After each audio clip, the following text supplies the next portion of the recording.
Yeah, so we're here in Chandler, Arizona at the Marathon Project. Beautiful day for some marathoning. I feel like every marathon, I watched a lot of people have triumphant days, a lot of people have sad days.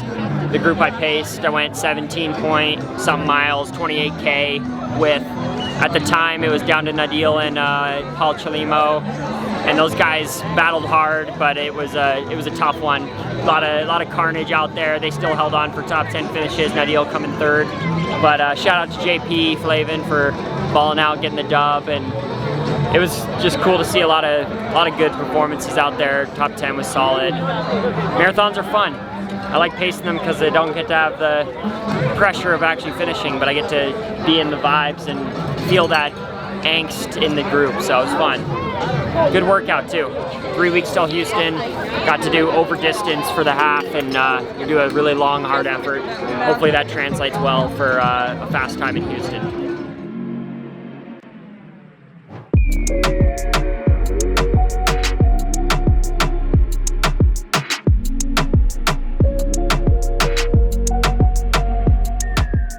All right, Boxing Day. For those of you that don't know what Boxing Day is, it's the day after Christmas. So we got that post-Christmas hangover, you know, the good kind.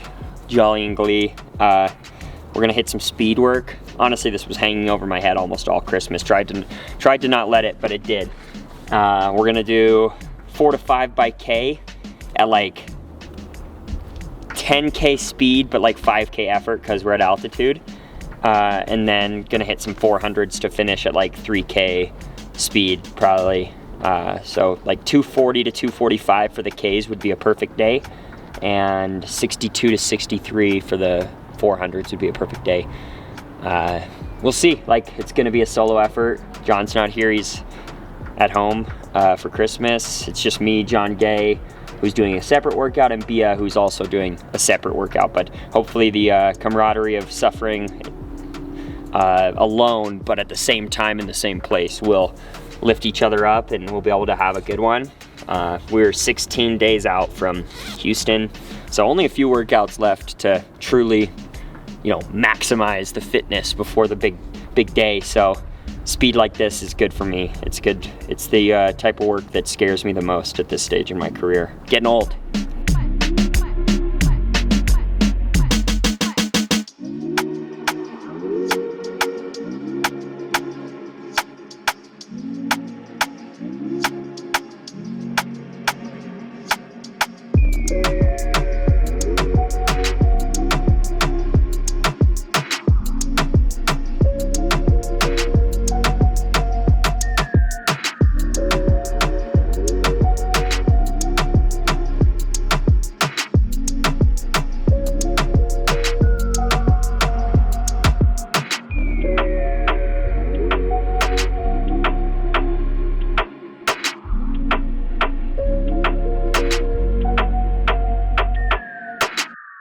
I got pretty much all the work in. Ended up doing 4 by K.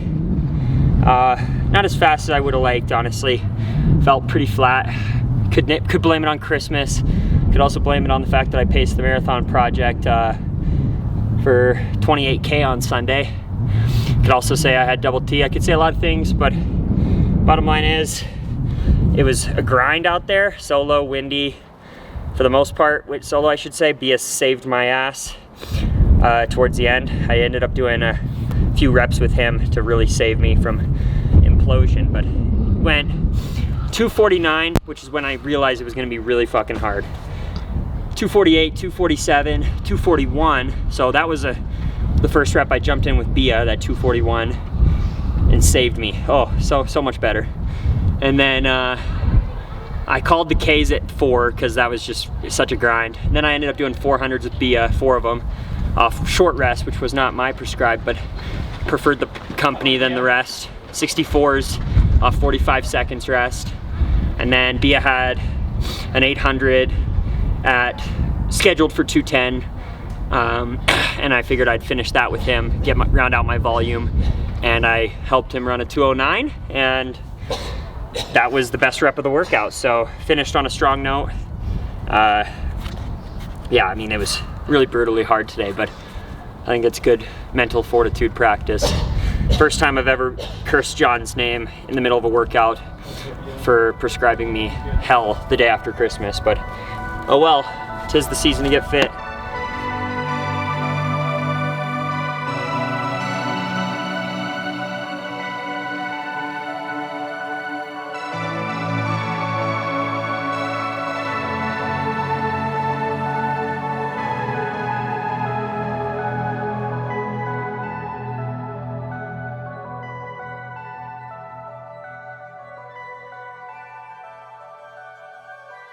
We are going to do 3-mile reps at half marathon effort. We're gonna start conservative because doing anything at true half marathon pace in a workout, I feel like is always like playing with fire. It's kind of that line of if you cross over it, no coming back. So we'll start in the 440s, 255 to 258 per K. Do the first rep smooth, take 2 to 3 minutes. Do the second rep, kind of see if there's a little bit more there, and then do that again for the third rep, kind of just like itch it down. Ideally, by the end, running true half marathon pace, feeling good, giving confidence. 12 days out to Houston, just kind of like setting the table, seeing where we're at. I've done this exact workout many times before. It's a good indicator workout. The reps are long enough that you can't fake them, and yeah, it builds good strength, and it helps you like lock in on your efforts. So should be a good one. A lot of traveling to LA, then down to Phoenix, then back up to Flagstaff, down to Phoenix again, a little bit of Oregon, lots of sitting actually. So yeah, we're about to do 3x5K or 3 miles. 3 miles, not 3 5K. miles, however you want to call it. 200 meters. We're too weak for that. Yeah, I'm pretty tight, I have to say. I feel fit. Only thing that's holding me back is the tightness, but I think that's gonna be gone. Once you get going, then you forget about it. And yeah, no, I'm fit. Did some good work in Oregon and at the marathon project.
That was good. We are, baby. Did the rep head. Last 2 reps at 60 minute pace and then sub 60 pace. Last one was 250 per K, 433 point per mile with like a 431 last mile of the workout. It was good, man. That was more than a confidence booster. That was like a, okay, I'm ready. That's just, now all there is left to do is just get ready for the race, recover. Red day, man. Yeah, because mine was like a second early every single time. Well, it's because you're right in front of Because us. you're on the bike. Yeah. Yeah.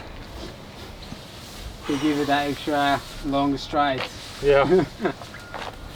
Dude, that, I'm not gonna lie, that was way better and easier than I expected it to be. Yeah, I mean, It felt like we were actually in control at that pace, which is like, I've done a lot of those types of sessions down here, and sometimes they just feel like an absolute red line the whole time. Well. It's a good day. Yeah, it was, I mean, even the wind though didn't kill our pace. So even though it was a tad bit windy on yeah, and that second mile was windy. Yeah. I mean, with the bike, it was easier. Yeah. because well, and I was just thinking that whole second mile, I was like, hey, just relax as much as you can so that you can help the last mile as much. Like I was like trying to make it as easy as I could, sitting behind you. I think this has to be my fourth time racing Houston.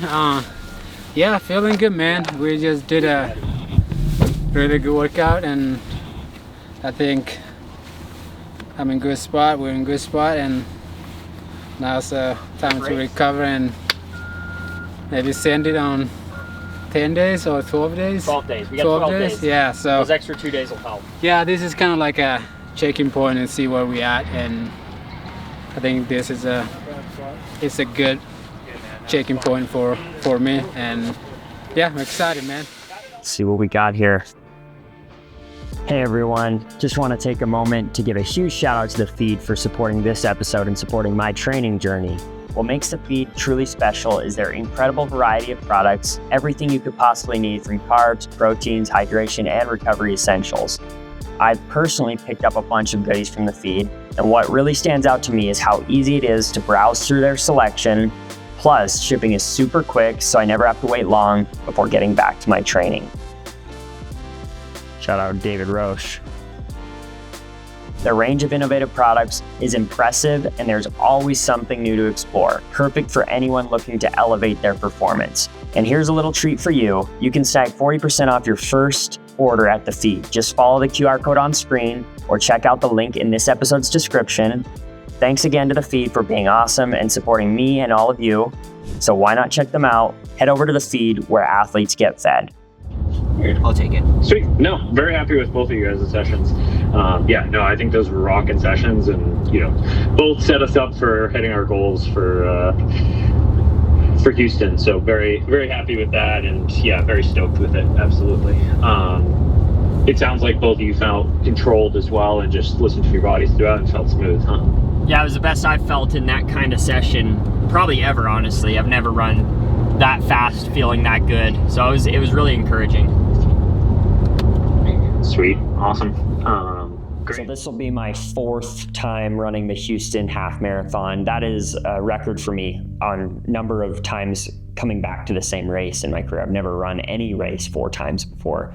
So Houston is kind of a special place that I've been to many times in my career, including early on in this channel, I ran the Houston Half in my lead up for my Olympic qualifying time at Seville. I ran a 61:02 there, and it was like a good day, a personal best day. And every time I run the Houston Half, I've been lucky enough to come away with a personal best. I'm excited for Houston. It's going to be sweet. It's going to be sweet to battle with all those guys and hopefully come away with a super fast time.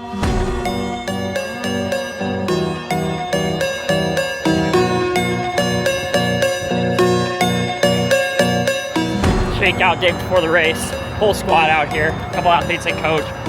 Reed Fisher, Frank Lara, all the famous people are here.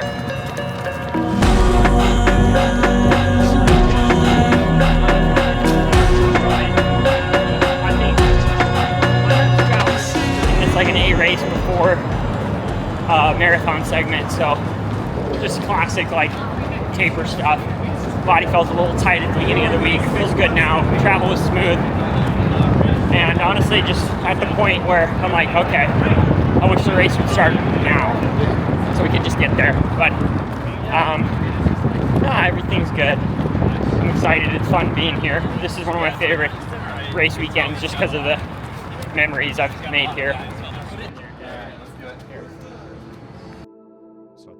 Yeah, so we just got done with the technical meeting. It is Saturday, January 10th at 2:51 p.m. We will be racing the Houston Half Marathon tomorrow, just before 7 a.m., early start. I'm feeling, classic pre-race angst. I feel like the technical meeting's always the, oh, yeah, we're about to race moment for me. So I feel excited. The energy seems pretty good. A lot of people here that are familiar faces that I've raced a million times before. Had a lot of fun this morning on the shakeout with a bunch of competitors and friends that I haven't seen for a bit. So yeah, I think the energy and everything is trending towards just really positive right now, and I'm feeling like anxious to race. I just want to get out there and compete, and that's kind of the plan. I think I can run fast. You know, I've trained to run fast. That the sessions I've done in this build have shown me that I'm in good enough shape to give it a good crack, and I'm going to focus on competing and just hope that competing produces a really fast time. I'd love to be in the lead group. We'll see what they go out in, but I'm just going to focus on competing tomorrow. And there we go, we are underway. Perfect day is racing all the way to the finish line. I feel like that's the lesson I learned in 2025 above all else, is good races are ones that you're racing from gun to tape. Whether you win or not, you want to be competing all the way through. I think if I do that, I'll likely place pretty high, higher than I've ever placed at this race, which my highest finish before was 6th place 2 years ago, and I'll probably run faster than I've ever run, just given the conditions and the competition. So I think a big PB and a decent finishing place is what a successful perfect day looks like. I think I'd love to say that I can get this Canadian record, and I believe I can. I'd love to say I can be the first Canadian to break 60 minutes, and I believe I can, but a lot of that's out of my control because I'm just out there racing and competing, and I think it's possible, but we'll have to see how it shakes out.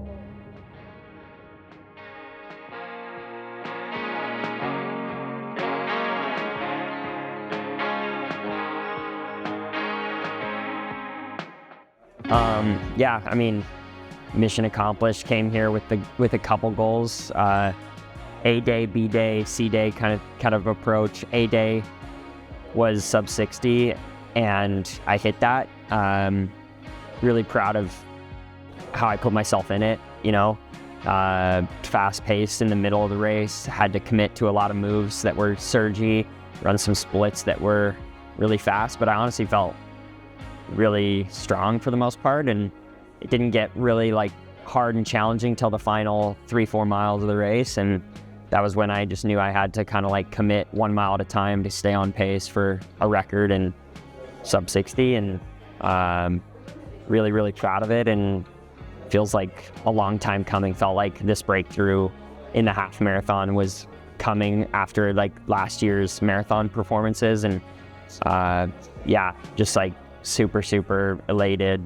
Means a lot to finally like get something off my bucket list of achievements. Like in my career, sub 60 was like that like elusive barrier that felt attainable but like really meaningful, and I'm just really proud to be the first Canadian to break 60 minutes and to, you know, put my mark on history and have Houston be the place I did it.